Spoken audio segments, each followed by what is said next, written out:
नमस्कार दोस्तों। 2 दिन प्यारे काम से दूर रहकर याद आया कोविड का वो क्वारंटीन। आगे बढ़ाते हैं board physics ladder with step number 19। बात होगी इलेक्ट्रोस्टैटिक पोटेंशियल एनर्जी। नया चैप्टर है तो पहले डेफिनेशन।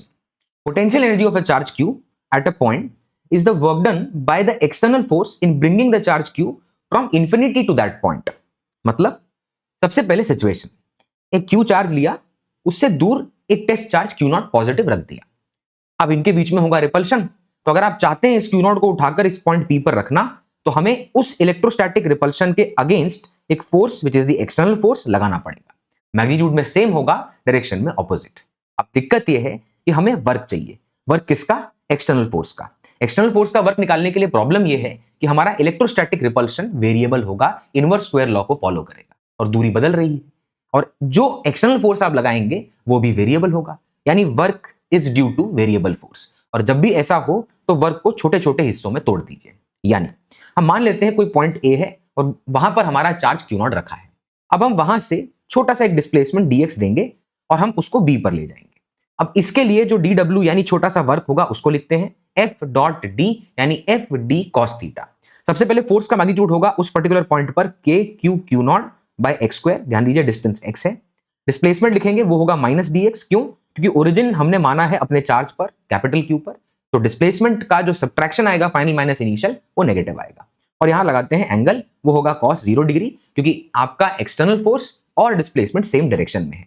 अच्छा, अब हमने ये dw लिख लिया, लेकिन इसको लिखने से क्या हमारा काम खत्म हो गया? नहीं, अब हमें टोटल वर्क चाहिए, तो हम करेंगे इसका इंटीग्रेशन।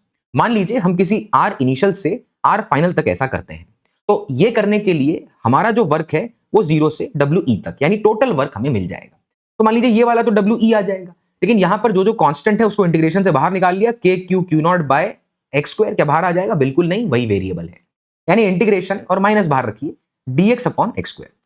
इसको चाहें तो आप ऐसे भी लिख सकते हैं कि जो अपना 1 अपॉन एक्स स्क्वायर है उसको ऊपर भेज दीजिए, और ऐसा करने पर x to the power n plus 1 upon n plus 1 आएगा, यानी माइनस के क्यू क्यू नॉट ऊपर गया तो x to the power minus 2 plus 1 upon minus 2 plus 1। और ध्यान दीजिएगा इसकी लिमिट होगी r इनिशियल से r फाइनल तक। अब नीचे वाला नेगेटिव और ये नेगेटिव कट जाएगा, लिमिट पुट करेंगे तो पहले r फाइनल बाद में r इनिशियल। लिमिट पुट करने के बाद आपको ये एक्सप्रेशन ऑब्टेन होगा। नाउ अब मानना पड़ेगा रेफरेंस। सबसे पहला point, work done by external force is delta U, यानी जो आप काम करेंगे वही सिस्टम की पोटेंशियल एनर्जी में स्टोर हो जाएगा। अच्छा, क्यों? क्योंकि हमने वेलोसिटी में चेंज नहीं होने दिया, तो kinetic energy will remain same. अब डेल्टा यू सिस्टम यानी you final minus U initial. Reference मानने की जरूरत है क्योंकि पोटेंशियल एनर्जी की बात है। हमने मान लिया कि आर इनिशियल इंफिनिटी पर है और वहां पर जो इनिशियल पोटेंशियल एनर्जी है वो 0 है, तो आप नोटिस करेंगे U final minus U initial will be equal to k q q naught, और 1 अपॉन आर फाइनल रहने देते हैं, 1 अपॉन आर इनिशियल छोड़ देते हैं। क्यों? क्योंकि 1 अपॉन इन्फिनिटी 0 होगा, और आर फाइनल को भी हम मान लेते हैं एक आर जनरल केस।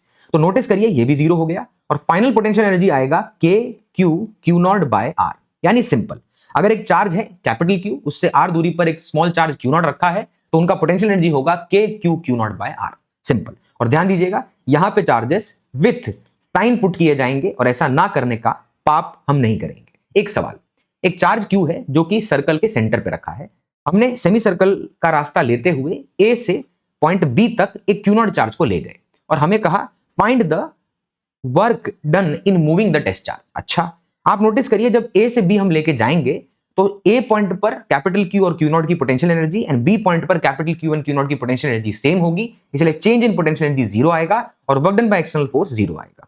तो हमारा ऑप्शन कौन सा होगा? Correct, D. और ध्यान दीजिए ये जो वर्क डन आया ये पाथ इंडिपेंडेंट है, चाहे मैं इस चार्ज को ए से बी डायरेक्ट लेके चला जाता या ए से बी सेमी सर्कल के पाथ पे ले जाता तो भी फर्क नहीं पड़ता, बिकॉज फोर्स फील्ड कंजर्वेटिव है, वर्क डन पाथ इंडिपेंडेंट होगा। कल मिलेंगे इन स्टेप नंबर 20।